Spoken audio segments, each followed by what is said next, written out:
Hi, my name's Blake. And my name's Claude. And we decided to do this podcast to see if we wanted to play Dungeons and Dragons. The only problem we have is that we have no idea what we're doing. So our teacher, Mr. Heit, found a few teachers who have already played Dungeons and Dragons who might convince us if it's for us or not. Will we be convinced? I don't know, but we're going to find out. So Blake, which way are you going right now? Yeah, I think it's a cool idea. I think I find the concept of Dungeons and Dragons kind of interesting. I'm into it too, but I have no idea what I'm doing when playing this game, and I'm a little bit overwhelmed. So hopefully after this podcast, people listening at home can make the decision for themselves whether they want to play some D&D.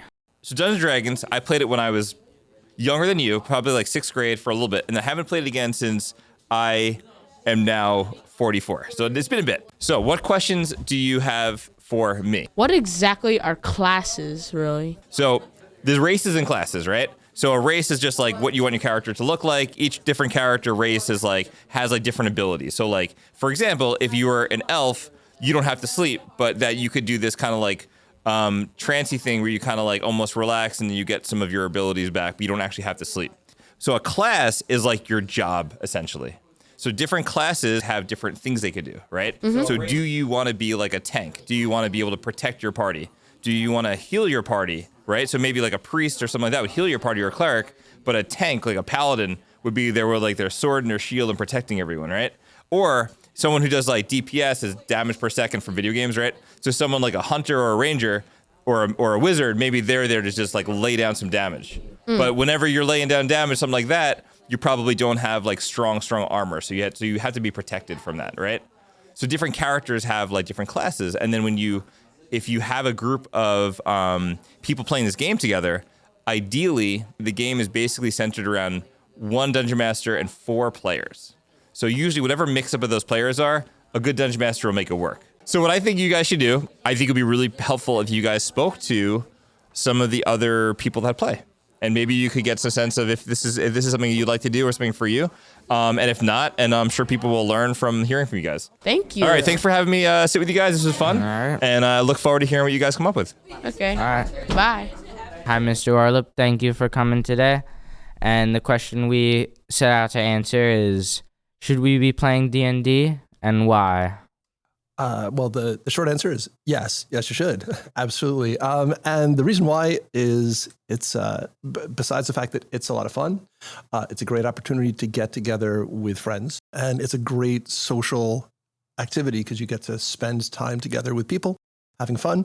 You get to make up stories as you go, which is really the best part. There is one person who sort of runs the game. So you can think of them sort of they're a referee, but they're also like a storyteller. They're like the guy that creates the world. Yes, okay. Literally. If you're the dungeon master or the DM, you can literally create the world. You can take a world that somebody else has created and then just sort of play in that world. You can totally make your own world from scratch. You can take things that other people have made and sort of make it your own.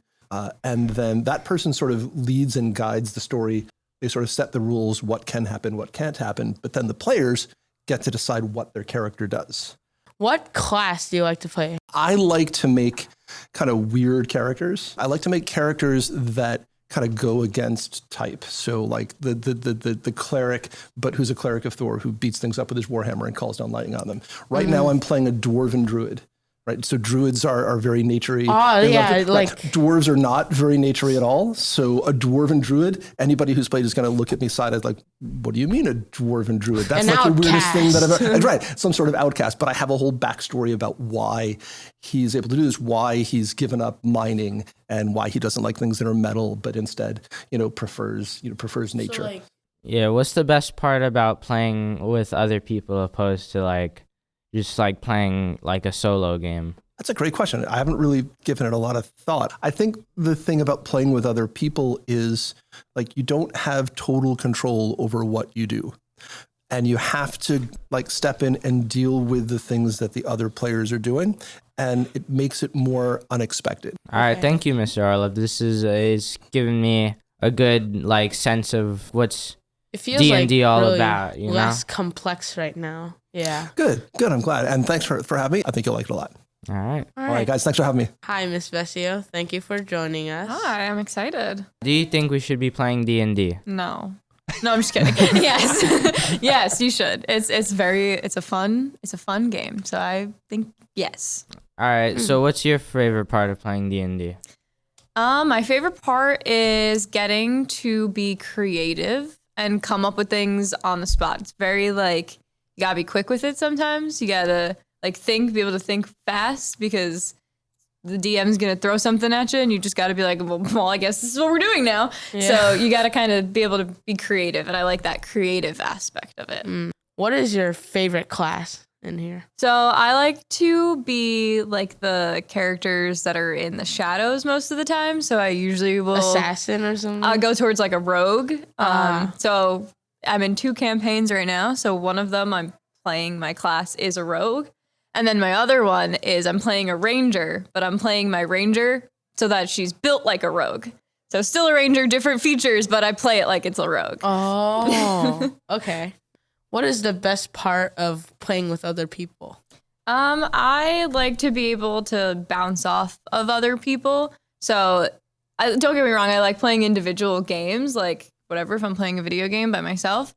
But when there's 5 other people sitting around a table and we're all yelling at one time because we all want to do something, it becomes a lot more fun because now we're not only like, you're not streamlined into doing something. It's Mr. Heit could have an idea. Blake could have an idea. I could have an idea. Now we're all trying to get this idea out at one time, and it creates like real situations because like now we actually have to talk about what to do as like people, as opposed to just like, oh, I can make the decision, and if it doesn't work out, I could just go back to my last save point. Like you can't do that, right? You have to figure something out. Oh, so like it's like once you go there, it's too late. Yeah. No more going back. Once you do it, you do it. There's no like go back to my last save checkpoint in D&D, which is fun because then you actually have to work with people. You have to work with the people that you're playing with, which is fun. right, thank you, Miss Vescio. You're so welcome. Hope you play D&D. It's fun. Thank you for having me. So, all right, guys, you had a chance to talk with myself, Mr. Orlep. You talked to Miss Vescio. I want to hear from you now. Do you think that this is a game that you're going to want to play? Definitely. Yeah, I think it sounds fun because a lot of the time when I'm with my friends and my cousins, like I run out of stuff to do. All right, that's gonna be it for me and Claude. We'll see you next time. Bye.